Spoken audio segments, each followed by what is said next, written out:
తెలంగాణ రాష్ట్రానికి చెందిన పోలీసు విభాగం స్పెషల్ ఫోర్స్ సిబ్బందికి ప్రభుత్వం గుడ్ న్యూస్ చెప్పింది. సిబ్బంది సంక్షేమానికి ప్రభుత్వం కీలక నిర్ణయం తీసుకుంది.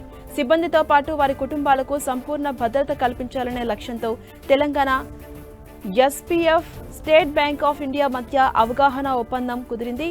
సికింద్రాబాద్ రాణిగంజ్లోని బుద్ధభవన్లో ఉన్న ఎఫ్పీఎఫ్ ప్రధాన కార్యాలయంలో ఒప్పందంపై సంతకాలు జరిగాయి.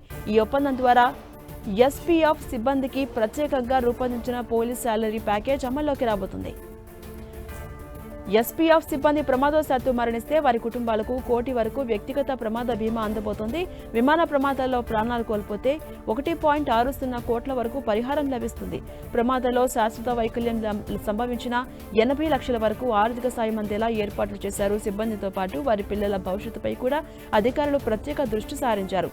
విధి నిర్వహణలో సిబ్బంది మరణిస్తే వారి కుమారుడు లేదా కుమార్తె ఉన్నత విద్య కోసం 28 లక్షల వరకు ఆర్థిక సాయం అందబోతుంది.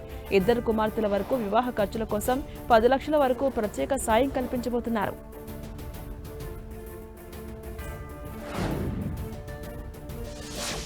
వాహనదారులకు తెలంగాణ ప్రభుత్వం గుడ్ న్యూస్ చెప్పింది. తెలంగాణ రవాణా రంగంలో విప్లవాత్మక మార్పు తీసుకురాబోతోంది. దీంతో ఇక అన్ని పనులు ఆన్లైన్లోనే చేసుకునే వెసులుబాటు ఉండబోతుంది.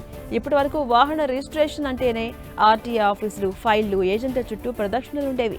ఇప్పుడు ప్రభుత్వం తీసుకొస్తున్న మార్పుతో పనులన్నీ ఆన్లైన్లోనే పూర్తి కాబోతున్నాయి. ఇందుకోసం తెలంగాణ ప్రభుత్వం వాహన పోర్టల్లో జతకట్టబోతుంది. మార్చి 15 నుంచి అమల్లోకి రాబోతున్న ఈ కొత్త వ్యవస్థతో పనులన్నీ చిటికలో పూర్తయిపోతాయి.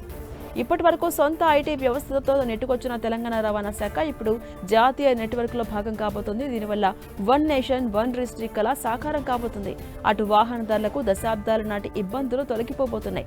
ముఖ్యంగా రాష్ట్రాలు దాటి వాహనాలు కొనుగోలు చేసే వారికి ఇది అతిపెద్ద ఊరట. గతంలో ఇతర రాష్ట్రాల నుంచి వాహనం తెచ్చుకున్నా లేదా ఇక్కడి వాహనాన్ని వేరే రాష్ట్రానికి తీసుకెళ్లాలన్నా ఎన్ఓసీ కోసం ఆర్టీఏ ఆఫీసుల చుట్టూ తిరగాల్సి వచ్చేది.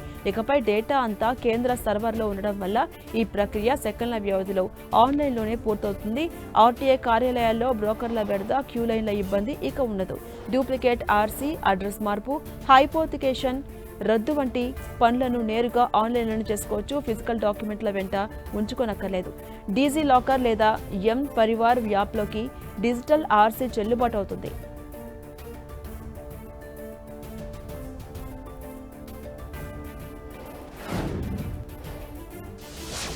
దేశవ్యాప్తంగా లక్షల మంది రైతులకు ఊరట కల్పించే వార్త చెప్పింది రిజర్వ్ బ్యాంక్ ఆఫ్ ఇండియా.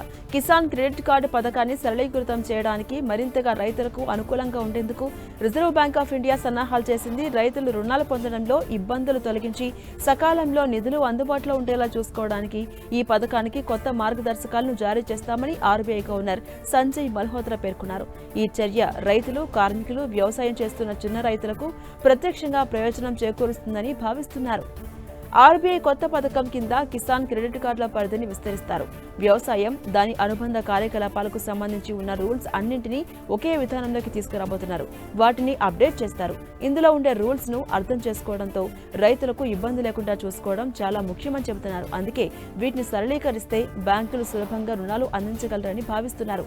ఇప్పటి వరకు కిసాన్ క్రెడిట్ కార్డుల చెల్లుబాటు వ్యవధి పరిమితంగా ఉండేది. కానీ కొత్త మార్గదర్శకాల ప్రకారం దాన్ని 6 సంవత్సరాలకు పొడిగించాలని చూస్తున్నారు. దీనివల్ల రైతులు ప్రతి సంవత్సరం కొత్త కార్డు పొందాల్సిన అవసరం ఉండదు.